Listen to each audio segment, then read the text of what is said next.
조두순의 출소를 앞두고 피해자 가족은 이사까지 결심할 정도로 상당히 불안해하고 있습니다. 당시 피해자 주치의였던 신희진 한국폭력학대예방협회 회장을 전화로 연결해서 자세한 상황 들어보겠습니다. 신 회장님 연결돼 있습니까? 네, 안녕하세요. 예, 안녕하십니까. 저희가 앞서 이제 취재 기자를 통해서 자세한 내용을 짚어봤는데요. 지금 조두순 출소가 80일 남았거든요. 네. 근데 조두순이 출소 이후에 다시 안산으로 돌아오겠다라고 밝혔는데 왜 이런 결심을 했을까요? 저는 첫 번째, 조두순이 12년간 사회와 격리되었기 때문에 네, 본인이 원래 살던 주거지 이외의 지역에 분명히 새로운 주거지를 만들어서 적응하는 자신이 없었을 것 같아요. 첫 번째, 본인이. 네네. 또 하나는 그럼에도 불구하고 피해자 입장에서 본인이 그런 행동을 할 때 어떻게 영향을 미칠 것이라에 대한 배려가 저는 굉장히 부족하다고 생각을 합니다. 예, 본인이 힘든 것만 먼저 생각을 했지 본인이 다시 그 자리에서 갔을 때 그 가족들이 얼마나 힘들 건지에 대한 인식이 좀 부족하다고 저는 봅니다. 예. 본인을 우선적으로 먼저 생각하고 피해자에 대한 배려가 전혀 없었다라고 말씀을 해주셨는데 일반적으로는 이런 흉악 범죄자들이 출소를 하고 나면은 어떤 그 삶을 사는지 혹시 알고 계십니까? 저는 그거야말로 굉장히 많은 범죄자들이 있기 때문에 한 가지 말하기는 곤란하지만 예, 조두순과 같이 성폭력을 이렇게 심하게 해서 다시 돌아온 경우에는 네. 재범이 많은 걸로 제가 알고 있습니다. 아, 예. 그래서 재범률이 높다. 가족들도 굉장히 걱정하는 거죠. 예. 자, 재범률이 높다는 것 때문에 지금 뭐 동네 주민들뿐만 아니라 피해자 가족들도 상당히 불안할 수밖에 없는 상황인데요. 네, 피해자 주치의로서 오랜 시간 이제 곁에서 지켜보지 않으셨습니까? 뭐 물론 그 네. 기억을 다시 떠올리는 것이 피해자에게도 그렇고 그 회장님께도 조금 죄송스럽긴 합니다만은 그때 당시에 어느 정도로 피해자가 좀 두려워했는지 그 상황을 좀 설명을 해주시겠습니까? 사실 그때 당시에 뭐 두려움이라기보다는 네. 거의 인간적으로는 피폐했어요. 그냥 아이는 너무 아, 심한 정말 그러니까 입으로 제가 다 얘기하기 힘들 정도로 정말 동물처럼 취급을 당한 거로 저는 보이고요. 상처만 받다 예. 하더라도 그렇기 때문에 결국은 장기의 일부를 잃어버리고 배변은 밖으로 그러니까 이렇게 배변백을 차고 배변을 결국 내보내야 되는 참담한 그런 상황에서 아이는 식사를 거의 거부한 상태에서 제게 처음 나타났습니다. 예.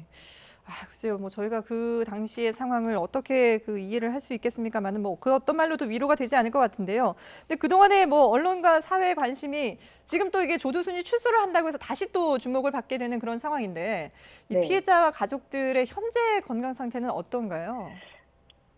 이게 심리적으로는요, 정말 참담하고 실망하고 예, 분노하고 좌절하고 극도의 공포가 있는 정말 인간으로서 겪을 수 있는 가장 좀 심한 형태의 아픔이 아닐까라고 좀 생각을 합니다. 아, 그래서 사실 이 아버님이나 가족들은 인터뷰하기 너무 힘드시고요. 그렇죠. 그리고 제가 최근에 보고 있고 또 그런 역할을 과거에서도 아이를 위해 해왔고 네, 그래서 제가 이번에 이제 모금을 한다든지 이런 부분도 직접 제가 나서게 된 이유가 예. 이 피해 가족들이나 피해자가 절대로 직접 인터뷰를 하고 나설 수 있는 상황이 아닙니다. 그렇죠. 예. 예, 그런 부분이 상당히 이제 저희도 언론으로서 조심스러운 부분이긴 한데요. 근데 그러다 지금 말씀하신 것처럼 뭐 참담하고 또 뭐 상실감도 상당할 것 같은데 그러다 보니까 이 조두순이 출소한다는 소식에 피해자 가족이 결국은 본인들이 이사를 하겠다라는 결심을 했다고 들었거든요. 네. 예, 어떤 왜냐하면 상황인 이 건가요? 나영이 아버님은 원래는 정든 이 그 고장을 떠나고 싶지 않아 하셨어요. 네네. 그리고 왜 피해자가 떠나느냐, 국가가 가해자를 분명히 먼 곳으로 보내준다고 하셨는데라고 정말 하셨는데도 불구하고 그렇죠. 그게 안 됐잖아요. 예, 정말 예. 1km 반경 코앞에 오게 생겼어요. 그러다 보니까 아빠가 너무 다리가 떨리고 다시 그 눈빛을 마주친다는 걸 생각을 하니까 그럼 나도 못 나가겠는데 아, 다시 내 딸이 그런 상황을 겪으면은 어떻게 버틸 수 있겠냐. 그래서 결국 너무 분하고 예. 힘들지만 전 국가가 이렇게 못 해주니 우리가 떠날 수밖에 없지 않느냐. 지금 음, 그래서 최근에 신경을 바꾸셨습니다. 예. 사실 이게 뭐 말씀하신 것처럼 왜 피해자가 떠나야 되는지 이해가 되지 않는 부분이 있습니다만은 이게 지금 근데 가족들이 떠나고는 싶지만 당장은 지금 형편이 안 돼서 못 가고 있다고 하는데 그래서 지금 회장님께서도 모금 운동에 직접 네. 나서신 거잖아요. 지금 바로 그 점이 아빠를 더 아프게 하죠. 아버님이 이제 연세도 있으신데 예, 또 경제적인 이유로 내가 이 지긋지긋하고 어려운 상황을 못 벗어난다고 생각하니까 또 그것이 비수가 되는 거예요. 아, 예. 그래서 결국은 이런 경우는 첫 번째도 사실 아이가 2번의 긴 수술을 할 때 네네. 그때도 정부의 지원액이 뭐 300만 원까지 상한이다 그렇게밖에 안 돼가지고 예. 정말 이게 많은 돈이 드는 수술이었는데 결국 그 국민들이 모금으로 해결해 주셨거든요. 예. 그러니까 지금은 상황이 똑같이 또 반복이 되는 거예요. 그래서 왜 우리 아. 사회는 이런 끔찍한 범죄의 피해자들에게 이렇게 제대로 된 지원을 못 해주는가에 대해서는 저도 정말 국민의 한 사람으로서 참 이해가 가지 않습니다. 예. 사실 부모 입장에서는 부모의 잘못이 아닌데도 불구하고 내 아이를 내가 지키지 못했다라는 그런 죄책감도 상당히 클 것 같은데요. 네. 그런 바로 부분에서 아버님이 예. 정말 그래서 아버님이 너무 우울해하세요. 아, 너무너무 힘들어하시고. 네. 자, 지금 뭐 일단 조두수는 자신이 출소를 하면 자신이 살던 안산으로 돌아오겠다라는 입장을 계속 유지를 하고 있고 결국은 이제 그 피해자 가족이 떠나겠다라는 입장인데 그 지금 그러면은 모금에 얼마만큼 많은 사람들이 지금 관심을 보이고 동참을 하고 계시나요? 지금 한국폭력학대예방협회에서 어제부터 모금을 해서 오늘 오전 10시까지요. 총 783명이 지금 후원을 하셨고 네네. 금액적으로는 3,970만 원쯤 됩니다. 아, 상당히 이제 그 성원이 뜨거워요. 예, 예. 지금 이 방송을 보시면서도 혹시 또 도움을 주고 싶다라고 생각하시는 분들이 계실 텐데요. 모금에 동참을 하려면 어떻게 하면 되나요? 일단 이 한국폭력학대예방협회 홈페이지 www.kava.kr로 들어가시면 네. 팝업 창이 나와요. 네네. 그쪽에서 통장으로 입금하시면 그걸 모았다가 이제 나영이 가족에게 전달하게 되는 겁니다. 아, 그 협회 이름을 다시 한 번만 천천히 좀 말씀을 해주실까요? 네. 한국 네. 폭력학대 네. 예방협회. 아, 한국 폭력학대 예방협회요. 혹시 예. 영어로 이제 카바라고 그래서 KAVA. 예. 그게 더 이제 쉽죠, 외우기가. 네네, 그렇군요. 여기 홈페이지에 들어가서 뜻을 전하시면 될 것 같습니다. 자, 일단은 뭐 지금으로서는 조두순이 안산으로 돌아가는 걸 당장 강제할 수단이 없지 않습니까? 그래서 이제 그렇죠. 경찰이 일단은 조두순 집 주변에 뭐 여성 안심구역도 지정을 하고 CCTV도 71대를 더 늘리겠다. 그리고 뭐 순찰도 강화하겠다. 이렇게 대책을 발표를 했습니다마는 사실 이것만으로 예방을 하기는 쉽지 않죠. 특히 CCTV는 사후 관리용이죠. 예. 그거를 본다고 해서 전에 할 수도 없는 거고, 그러기 때문에 이제 나영이 아버님 말씀으로는 그래요. 보호 관찰을 강화한다고 하지만 언제까지 할 거며, 그러면 이 사람 팔짱을 끼고 슈퍼 가서 수사하는 것까지 다 막을 수 있을 정도는 아니라고 보시는 거예요. 네. 그렇기 때문에 그거는 지금 뒷북치는 거다. 진작에 그 전에 다른 법들 만들어서 우리를 분명히 떨어져 살게 해준다 해놓고 이렇게까지 안 된 거는 자기들도 정말 어떻게 이해를 해야 하느냐 예. 그렇게 말씀하셨습니다. 그렇군요. 재범률이 높기 때문에 사실상 CCTV는 예방 효과는 뭐 전혀 없다라고 봐도 될 것 같은데 근데 이런 상황이다 보니까 안산시장이 직접 나서서 조두순을 격리해달라라는 국민청원까지 올렸거든요. 오늘 네. 아침 10시 기준으로 지금 뭐 38,000명 이상의 동의를 얻었다고 하는데 여기에 대해서 상당히 지금 국민들도 많이 공감하고 있는 것 같습니다. 네.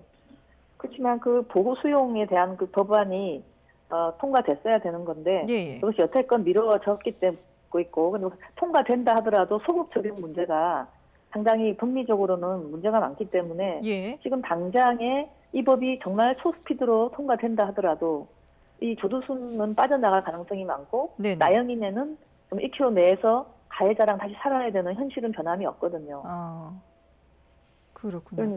너무 안타깝죠. 예. 이 2년 동안 국민 청원이 있었는데 정말 왜 이렇게까지 미뤄졌는지 저도 정말 이해가 되지 않습니다. 예. 그러니까 지금 윤하석 그 경기 안산시장 같은 경우에도 지난 2014년에 이 법이 추진되려다가 이중처벌이라는 부분 때문에 결국은 이게 폐기가 되고 말았거든요. 네. 그래서 그때와 지금의 분위기는 좀 다르지 않을까 싶은데 어떻게 보십니까? 저도 분위기가 다르고요. 예. 보호 수용은 반드시 처벌은 아니거든요. 예. 어떻게 보면 아직 치료가 안 되거나 어떤 나쁜 상태가 개선되지 않는 사람들에 대해서 국가가 보호해서 치료를 해준다는 개념이 있기 때문에 꼭 저는 인권의 침해만으로 볼 문제는 아니고 또 하나는 이런 가해자의 인권도 중요하지만 네네. 우리 불특정 다수의 국민들의 안전을 보장하는 것도 저는 굉장히 중요한 거라고 생각합니다. 예. 그래서 이번에는 저는 이 정도면 지금 국민의힘에서 만든 보호 수용 그 법이 아마 통과되지 않을까라고 좀 기대를 하고 있습니다. 예. 뭐 야당에서 오늘 조두순 보호 수용법을 또 발의할 예정이라고 하니까 이게 좀 국회에서도 빨리 신속하게 처리가 됐으면 하는 바람을 가져보고요. 근데 어쨌든 네. 지금 조두순에게는 소급 적용을 할 수 없는 그런 상황이기 때문에 그렇죠. 당장 이제 뭐 어떻게 해야 될지 그 부분을 좀 강구를 해야 될 것 같습니다. 일단 네. 뭐 법무부가 지난 7월에 조두순을 면담을 해봤더니 여전히 재범 가능성이 남아 있더라라고 했거든요. 그거는 왜 그런 건가요? 제가 이제 직접 그걸 보지 않았으니 모르나 언론을 네. 통해서 들어보니 네. 생활하는 그 습관이, 그러니까 자기 앞으로의 생활에 대해서 계획이 없다 이런 부분이 나와요. 네. 그게 이제 맞는 얘기인 게 오랫동안 범죄도 저지른 것도 문제지만 원래 예. 이 범죄자들 중에 제일 위험한 부류가 계획성이 없는 사람들이에요. 그냥 충동적으로 생각을 예. 안 하면서 앞으로 내가 이 행동을 했을 때 예. 그다음에 어떤 결과를 미칠지를 예상을 못하는 사람들이 정말 재범률이 높거든요. 그렇다면 이게 무슨 얘기냐면 너 나가서 어떻게 살래요 얘기하면 구체적인 계획이 없는 거예요. 예. 막연히 그냥 이제 그렇게 하지 않겠습니다. 이런 얘기만 하니까 구체적인 계획성이 결여된 상태에서 그런 얘기를 하는 것은 믿을 수가 없죠. 네. 그래서 굉장히 걱정이 또 되는 거예요. 이런 전두엽의 기능이 아직도 떨어지는구나. 이렇게 저희같이 전문가 입장에서는 예. 이런 생활의 계획을 하는 게 우리 전두엽의 기능인데 그쪽의 기능이 아직도 굉장히 약한 상태로 있구나. 그러면은 정말 걱정 아닙니까? 예. 계획성이 없는 부분이 가장 또 위험하다라고 말씀하셨는데 지금 조두순이 지난 5월부터 이렇게 심리 치료도 집중적으로 받고 있다고 전해 들었거든요. 근데 네. 이게 법무부에 따르면은 이 교정기관의 심리 치료 프로그램을 통하면 이 성폭력 사범의 재복용률, 그러니까 다시 이제 복역하는 경우가 좀 줄어든다라고 얘기를 했는데 조두순 같은 경우에는 지금 뭐 이런 계획이 없는 부분이라든지 이런 것들을 봤을 때 아직은 조금 효과가 없다라고 봐야 될까요? 어떻게 보십니까, 교수님은? 이제 아마 그거는 일반적으로 이제 이런 성범죄자나 이런 분들을 가지고 했으니까 약간의 효과는 있을 것 같기는 하지만 네. 조두순 같은 경우는 아주 특정적으로 저는 이 사람이 과연 주치 문제를 해결할 수 있을까? 혹시 그동안에 술을 끊었지만 다시 나왔을 때 알코올 중독의 증상이 생긴다면 네. 그것은 정말 그 치료를 잘하는 전문의도 끊기 힘든 거예요. 아. 아주 체계적으로 그 추정 중독 증상을 완화시키는 전문적인 치료가 필요할 것 같고 또 하나는 이렇게 계획성이 없는 전두엽 기능이 떨어지는 게 걱정이 되는 사람들 같은 경우는 네. 생각보다 심리 치료 효과가 적어요. 아. 왜냐하면 이제 이런 경우에 극단적인 경우에는 예를 들면 소아정신과 질환 중에 ADHD 같은 병이 있는 사람들도 있어요. 그러니까 예. 뇌에서 어떤 발달적인 결함이 있는 사람들도 있을 수 있기 때문에 그런 경우는 일반적인 또 심리 치료의 어느 학습이 잘 힘들거든요. 예.